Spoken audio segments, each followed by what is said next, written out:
The land of Karbala was silent, not the silence of peace, the silence that comes after screams have been exhausted, the kind of silence where even the earth seems afraid to breathe.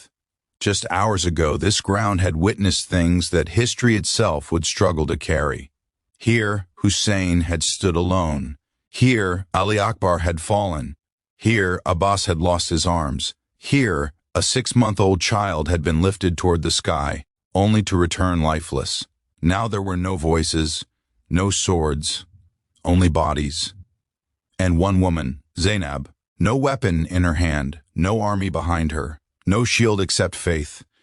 If anyone believed Karbala ended with Hussein's martyrdom, they misunderstood everything. Karbala did not end that day. Karbala began, because what the sword could not erase, the voice would preserve. Pause for a moment and imagine this. If Zaynab had fallen silent, how much of truth would we know today? How many righteous causes in history disappeared simply because there was no one left to speak? That night after Ashura was darker than any night before it.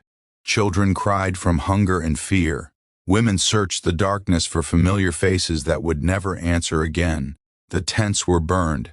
Ash filled the air, and the bodies of the martyrs lay unburied under the open sky. In the middle of this devastation stood Zaynab. Every loss imaginable had already passed through her heart. A brother, 2 sons, nephews, family, everything.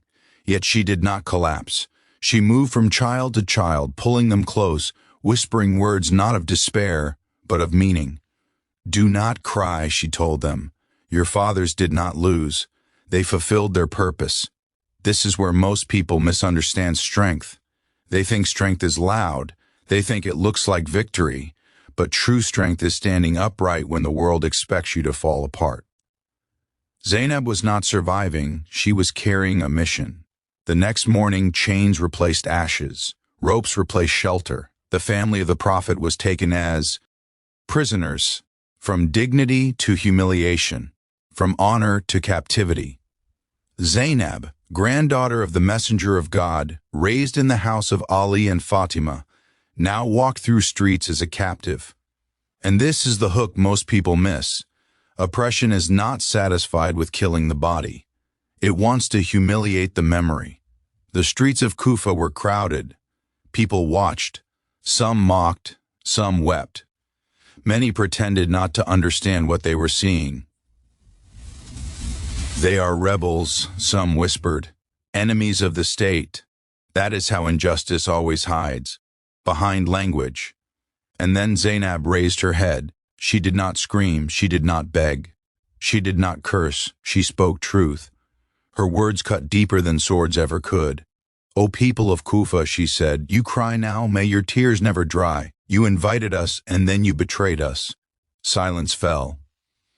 In that moment, the crowd understood something terrifying. They were not spectators, they were participants. This was not just a speech, it was an awakening. And here is the next truth that hooks the soul. Every tyranny fears one thing more than rebellion: clarity. From Kufa, they were taken to Damascus, to the court of Yazid.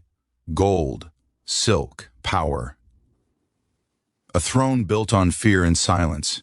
Yazid sat convinced he had won. In front of him lay the head of Hussein. He touched it with his stick, mocked it, as if victory could erase sanctity. Then a voice rose, calm, steady, unshaken. Zaynab spoke.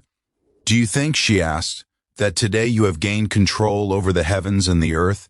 Do you think that because we are paraded as prisoners, you have won?" The court froze. "By God," she continued, "you cannot erase our remembrance. You cannot kill revelation. You cannot silence truth. Your time will pass, and our message will remain." That moment changed everything. This was not defiance born of anger. This was authority born of certainty. Zaynab stood before power without fear because she understood something most rulers never do.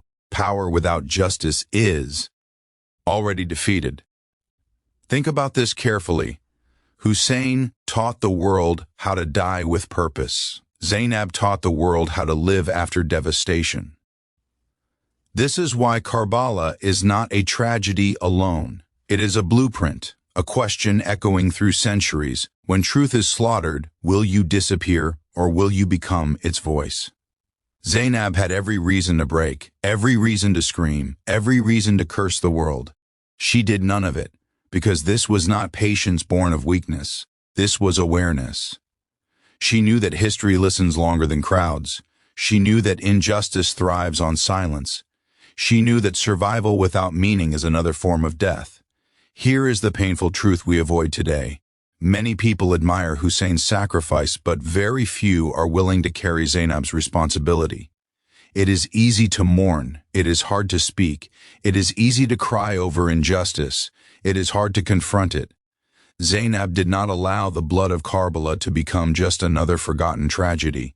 She transformed it into a living message. Even today, when a voice rises against oppression, when someone speaks despite fear, when truth is defended without weapons, that is Karbala continuing. That is Zaynab speaking. And this is the final hook you must sit with. Tyranny never truly wins when the oppressed refuse to forget. Hussein gave his blood so faith would live. Zaynab gave her voice so that blood would not be wasted. And that is why Karbala never ended. It echoes in every heart that refuses silence.